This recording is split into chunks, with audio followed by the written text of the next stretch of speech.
Hey guys, welcome back to another episode of The Story of. This time I'll be covering a franchise very near and dear to my heart, which is Tomb Raider. Starting with the original Tomb Raider, which came out October 24th, 1996 for the Sega Saturn. And yes, I actually did have one, by core design for Eidos Interactive. Tomb Raider 1 blew everybody's minds with its amazing graphics for the time, platforming capabilities, and third-person camera. The gameplay of Tomb Raider mainly consists of three focuses, which is platforming, puzzles, and then shooting. As Lara, the player has to traverse through many maze-like environments, timing jumps correctly and grabs while trying to avoid sudden death around all corners. Learning how to get the right camera angle and hitting the action button at the right time is a necessity. So to sum up Tomb Raider, you're doing a lot of jumping, pulling levers, finding keys or items, and getting rid of enemies to get from A to B. God, I love this music. One of my favorite things in the Tomb Raider franchise, at least 1 through 3, was that Lara had Lara's Home, which was a training level that told you how to do things in the game, but you were at Lara's home, and it was just so much fun. They had puzzles and lots of fun stuff in there. Let's dive in. We got our opening cinematic. We're at Los Alamos, New Mexico. Snake! A huge explosion goes off in the distance with a large circular plate falling from the sky. Inside the crater, the plate pulsates with energy and opens, revealing a creature held inside. Cut to present day. We see our protagonist, Lara Croft, sitting with a man asking her how to get that kind of attention from her. You seem to be doing fine. He introduces us to Miss Jacqueline Natla via Zoom in 1996 from Natla Technologies, creator of all things beautiful. Seal it, Larson. Natla tries to entice Lara with cash, but I only play for sport. fine then, she tells us about Peru, an age-old artifact of mystical powers in the mysterious tomb of Qualapec. She asks if Laura's busy tomorrow, and we smile. Lara and her guide are traversing the snowy mountains of Peru when they arrive at the tomb's opening. Lara climbs up and pushes a button, door opens. That was real easy. But the poor guide gets greeted with wolves. Lara goes to save him, shooting the wolves, but it's too late. He's a goner. Guess we're on our own. Tomb Raider is well known for its puzzles, but while I will touch on them, I'm not going to go into full detail because it'll just be really boring. Lara and her half-braid. Armed with our dual pistols, we follow the pup trails and avoid traps. Caves are full of bats, wolves, and bears. This bear scared the shit out of me as a child, and I had to ask my dad to beat the bear for me, which he talked about at my wedding in his speech. We can locate medikits, which helps our health, and save crystals. We continue exploring the caves, pulling levers, and opening doors. I'll say it a million times. The music. We pass through a city of huts and underwater areas. Love these old games where the objects follow you around. And Lara has freakish strength. Yeah, lots of key puzzles as well. These wolves were just out here living their lives until we showed up. We enter a tomb-like area, more puzzles, and as we leave, we find an open jungle-like area with dinosaurs, battle time, giant T-Rex, epic. We continue exploring to a waterfall area. Time to find some cogs. We use said cogs to reveal an opening under the waterfall. Time for the tomb. Dinosaur party. Watch out for traps, spike floors, poison darts, falling rocks, boulders, you name it, it's gonna try to kill us. Lara finds the first piece of the ski-on. We leave the tomb, and what do you know? Larson is there shooting us. So we shoot his backstabbing ass. You have my total attention now. Larson talks about a piece of the ski-on, saying Natla had Pierre go find the other piece. And where is that? And he tells us to go ask Natla. He fucks around and finds out, and we see a cutscene of Lara using a blowtorch on an elevator to get to the top of Natla Technologies. I feel like you could have just used the elevator, Lara. Inside, Lara trashes the office. St. Francis's Folly. Says rumor is under the monastery of the body of Tehokan, one of the 3 legendary rulers of Atlantis, and with him lies a piece of the ski-on. The pendant was divided between the rulers, which has power. Well, Lara finds her way there, seeing Litterbug Pierre's trail. Grease level time, we're treated with lions and more puzzles, and now we've met in the gorillas. Suddenly we're shot at. It's Pierre, but he keeps running away like a little bitch. Epic tomb puzzle traversing down collecting keys through the many rooms representing Greek gods. God, the music knows how to raise the stress level. At the bottom is a large door we use the keys on, door opens, and now it's Colosseum time. Oh, look at this beautiful lion. Just kidding, it's dead. Giant Croc's dead, and stupid Pierre is back, but he keeps running away. Animals versus humans in the Colosseum.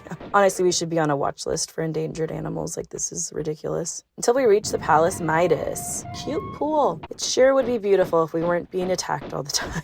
You gotta time the fire jumps, and then find some lead bars. Confusing levers, I don't know. Stella's walkthroughs, guys. Stella's walkthroughs. And spikes. This is really comforting. And how cute of a garden is this? Until we find it, Midas. Do not step on the hand, take my word for it. Put the lead bars on the hand, and bada bing, we got gold. Now it's time to put the gold bars in this other area, which is marked very clearly, and it opens a door to the next area, the cistern. We drop into a giant rat cell and escape. Time to tackle more mazes. Pierre just will not die. Find the keys, rats, gators, gorillas, and flood the area. Traps, death blades, more Pierre, and more puzzles. We open a door, but once we approach the door, the statue outside comes alive in the creepiest way. It's just muscle and bones and shooting fire. We enter the tomb. Pierre begins to taunt us, having already grabbed the Skion from its place. This man's bomber jacket has got some fucking killer armor on it or something, but we finally get him. We'll take his guns, a key, and that precious Skion piece. We use the key to enter Tihokin's resting place. Laura reads the scriptures talking about the two rulers of Atlantis who tried to keep rule after the continent was cursed. Laura takes the two pieces of the Skion and puts them together, allowing her to see the past, where the rulers join the Skion at a pyramid.